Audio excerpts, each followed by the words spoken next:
Bonjour, c'est Jean Descartes, bienvenue au cœur de l'histoire.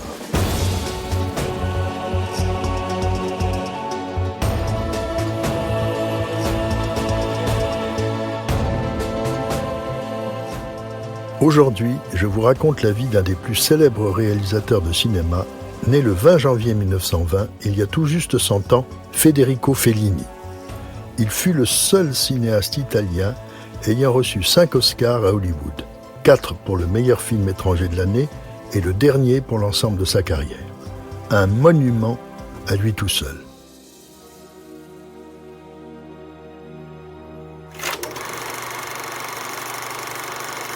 Scandale au Festival de Cannes de 1960. Le film Fleuve, 3 heures de projection, Dolce Vita, obtient la Palme d'Or. Le film soulevait tellement les passions que les producteurs avaient peur qu'on s'en prenne aux bobines. Elles ont donc été mises sous clé, bien en sécurité dans un coffre de l'ambassade de France à Rome. Elles y sont restées jusqu'à la fameuse projection du film à Cannes. C'est un film sulfureux à plusieurs titres. Il relate les errances à travers Rome d'un jeune journaliste, beau mais sans grand caractère, incarné par Marcello Mastroianni comme une sorte de double de Fellini. Elles vont le conduire de provocation en turpitude. Au gré de soirées mondaines, de fêtes décadentes et de rencontres sulfureuses, le héros aiguise son désir sans jamais vraiment le rencontrer. Même lors de cette scène devenue culte où Anita Ekberg, la véritable bombe du film, qui l'énerve et le fascine à la fois, se baigne dans la fontaine de Trévi. Elle est l'incarnation de la féminité débordante qui subjugue le réalisateur. Bien que le film soit compris comme une critique féroce des mœurs contemporaines, de l'Église, du journalisme, de la haute société romaine corrompue, ce n'est pas le propos de Federico Fellini. Son sujet, c'est l'homme, en l'occurrence Marcello, qui est montré dans toute sa faiblesse et sa lâcheté, qui se laisse balloter à travers toutes ses perversions sans réagir. Malgré les angoisses de ses producteurs, qui n'avaient rien compris au film et le jugeaient trop cher et trop long, ce sera un triomphe. Il fera de Federico Fellini l'un des tout premiers metteurs en scène du cinéma italien qui est, à cette époque, à son apogée. Mais qui est donc Federico Fellini ? Federico Fellini naît à Rimini dans une famille de petits bourgeois. Son enfance dans cette cité balnéaire de l'Adriatique va le marquer profondément. Il la fantasmera plus tard dans ses films. Rimini ne brille que l'été. Le grand hôtel se remplit alors de gens riches, parfois célèbres, qui suscitent la curiosité et l'intérêt du petit garçon et de ses camarades de jeu. Dès l'automne et pendant l'hiver, la ville se replie sur elle-même, comme un théâtre abandonné, laissant les adolescents livrés à l'ennui de longues promenades, sans but et sans espoir. L'enfance de Federico Fellini se situe en pleine période fasciste. Il sera témoin des excès et des brutalités que le régime de Mussolini inflige à la population. D'autre part, il est né dans une famille catholique et il a vécu des années d'internat au collège confessionnel de Fano. Il en ressortira agnostique et plutôt anticlérical. Et pourtant, son œuvre sera jalonnée de symboles et de thèmes religieux. Comme beaucoup d'intellectuels italiens, il rejette la religion, mais l'empreinte reçue dans leur enfance les marquera pour la vie. Fellini a raconté un épisode de sa préadolescence qui l'a beaucoup marqué, mais on ne sait s'il est authentique. Le petit garçon se serait échappé du collège et aurait été attiré irrésistiblement par un petit cirque qui venait de dresser sa tente à Fano. Après avoir rôdé dans les coulisses et assisté au spectacle, il aurait passé une partie de la nuit avec les forains jusqu'à ce que le directeur du collège vienne le chercher et l'arrache à cet univers merveilleux et à ses nouveaux amis. Dans cette histoire, il y a sûrement un fond de vérité, car l'amour des chapiteaux miteux, des forains et des clowns sera présent dans toute son œuvre, des feux du music-hall à l'inoubliable La Strada.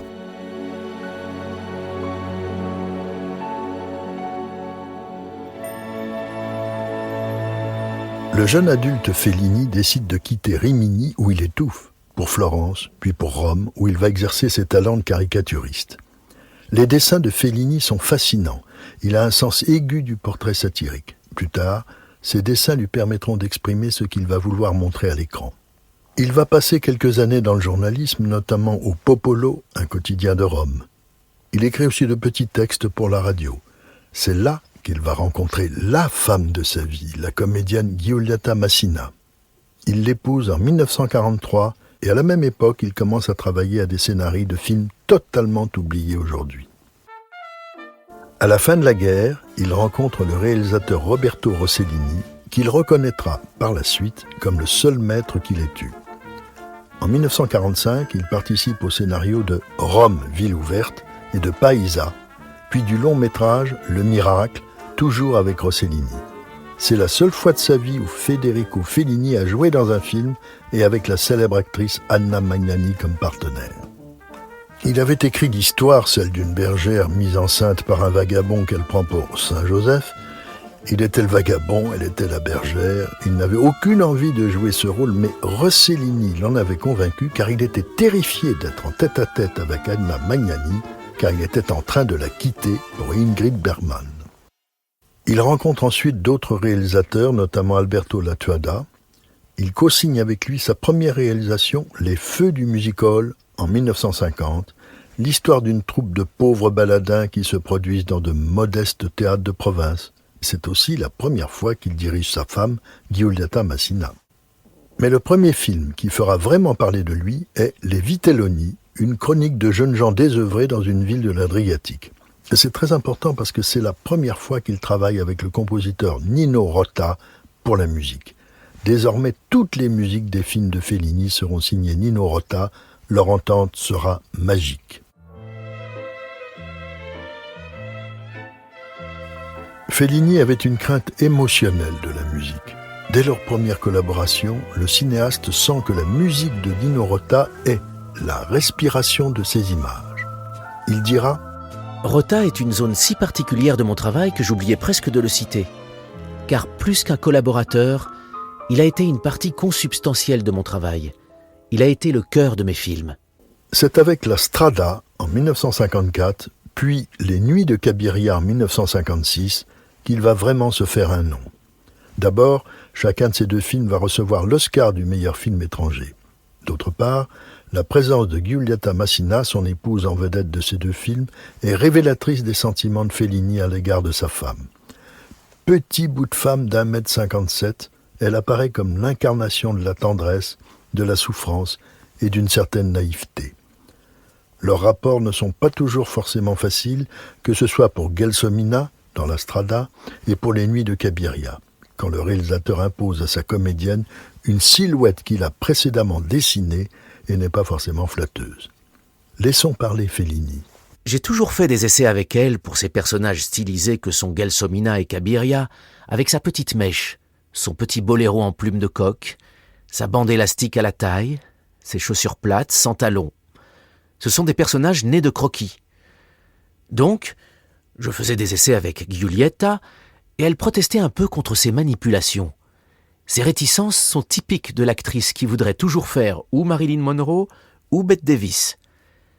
Elle était très rétive à incarner Gelsomina, et à chaque fois que j'essayais de lui mettre sa petite cape militaire en loques, elle essayait de la laisser tomber à terre comme une étole de vison. C'est souvent drôle le rapport avec les actrices, parce qu'elles ont une certaine idée de la façon dont elles veulent apparaître en tant que femmes, et également de la façon dont elles veulent apparaître dans leur rôle. Il ne devait pas être facile de résister à Federico Fellini. Giulietta Massina a dû souvent se plier à sa tyrannie. Néanmoins, La Strada, l'histoire d'un trio pathétique composé d'un colosse de foire, Anthony Quinn, d'une créature bizarre un peu demeurée mais généreuse, d'un autre forain, le fou incarné par Richard Bazarart, et Les Nuits de Cabiria, ont propulsé Fellini au firmament de Cinecittà. Désormais, chacun de ces nouveaux films lui permettra de projeter tous ses fantasmes dans une filmographie souvent éblouissante et parfois délirante. Les années 60 vont être une période faste pour le cinéaste. Après Dolce Vita, il va réaliser 8 et demi, un film étrange et envoûtant où son acteur favori, Marcello Mastroianni, est à nouveau son double. Il incarne un metteur en scène en panne d'inspiration qui se réfugie tantôt dans une cure thermale où une somptueuse infirmière, Claudia Cardinal, prend soin de lui, tantôt dans ses souvenirs d'enfance et dans ses problèmes sentimentaux, où il est déchiré entre sa femme et sa maîtresse. Il termine son film par une ronde finale de toutes ces femmes qui ont hanté sa vie et qui l'emportent sans qu'aucun problème ne soit vraiment résolu. Ce film sera un succès, il recevra l'Oscar du meilleur film étranger, le 3e pour Fellini. Mais il est à noter qu'il n'a fait tourner son épouse ni dans Dolce Vita, ni dans 8 et demi. Le couple est en crise, Giulietta supporte assez mal les infidélités de Federico. Pour tenter de se faire pardonner, il va faire un film dont elle sera l'héroïne, Juliette des esprits. C'est la première fois qu'il utilise la couleur, mais le résultat ne sera pas très heureux. Il maîtrise mal son sujet qui est pourtant extrêmement simple. Juliette incarne une bourgeoise trompée qui engage un détective pour tenter d'identifier sa rivale. Elle est hantée de visions qui la tourmentent. Elle essaiera de s'en délivrer en se tournant vers les grands arbres et la nature apaisante. Ce film ne sera pas très bien accueilli et ne calmera pas la jalousie de Giulietta, un double échec.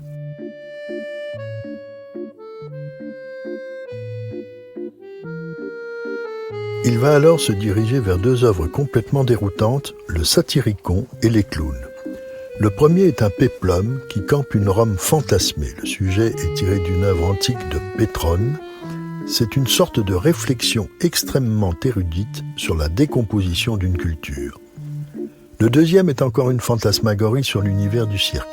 Ces 2 films dérouteront le public, partagés entre les admirateurs passionnés de l'œuvre de Fellini et ses détracteurs féroces qui ont du mal à le suivre dans des chemins aussi compliqués. Il va reconquérir son public avec l'extraordinaire Fellini Roma, une œuvre extrêmement personnelle dédiée à la ville qu'il adore. Gore Vidal, un des acteurs, résume le propos en déclarant « Rome est l'endroit rêvé pour attendre la fin du monde ». Le film s'achève sur une séquence consacrée à Anna Magnani. Il a eu beaucoup de mal à convaincre l'actrice de tourner pour lui. Magnani, qui pense toujours que Fellini a joué un rôle dans sa rupture avec Roberto Rossellini, ce qui est faux, se méfie de lui, et chaque fois qu'il lui propose de tourner une scène, elle répond « Moi, je n'ai pas confiance, Federico ».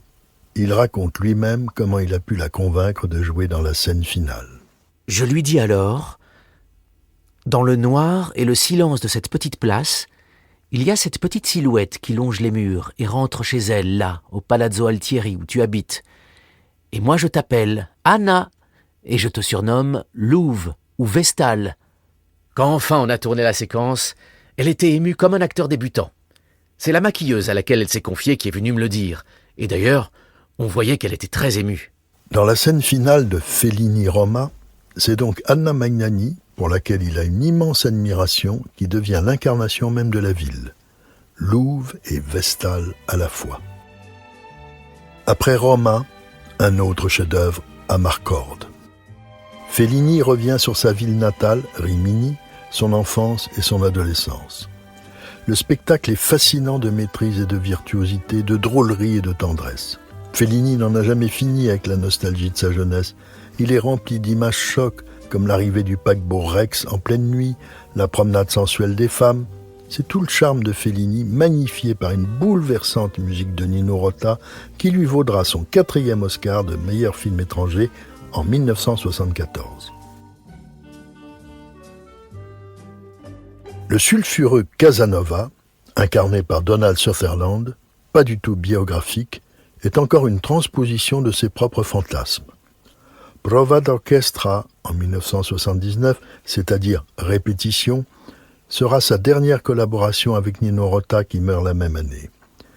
C'est un grand choc pour Fellini, qui va malgré tout donner un dernier bijou, Intervista, un film mélancolique et tendre où il se penche sur le passé. C'est une ode d'amour à Cinecittà. Il contient une scène culte, les retrouvailles, 35 ans plus tard, de Marcello Mastroianni et Anita Ekberg.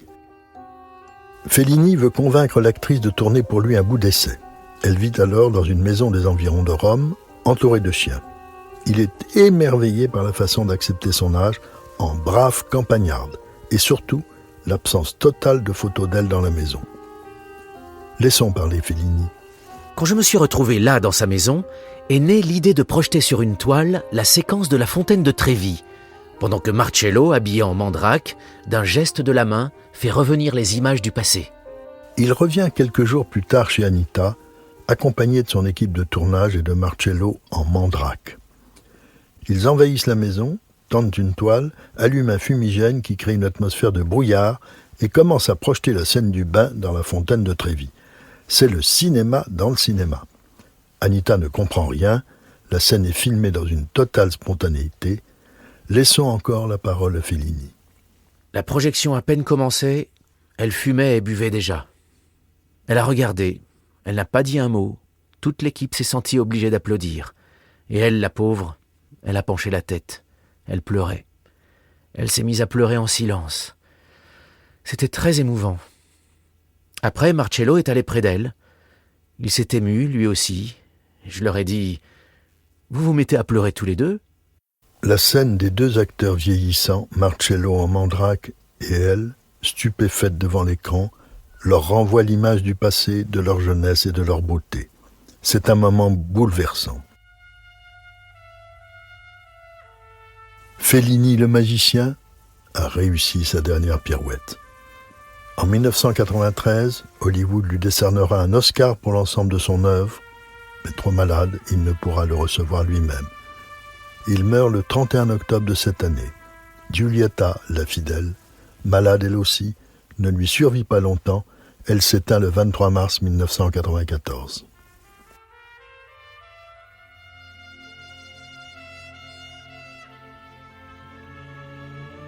Si cette plongée au cœur de l'histoire du cinéma italien vous a plu, n'hésitez pas à en parler autour de vous et à me laisser vos commentaires sur le groupe Facebook de l'émission. Je vous dis à bientôt pour un nouvel épisode de Au cœur de l'histoire. Au cœur de l'histoire est une production Europe 1 Studio. Ce podcast est écrit et présenté par Jean Descartes. Il a été réalisé par Guillaume Vassaux. Pour ne rater aucun épisode, abonnez-vous sur Apple Podcasts ou vos plateformes habituelles d'écoute.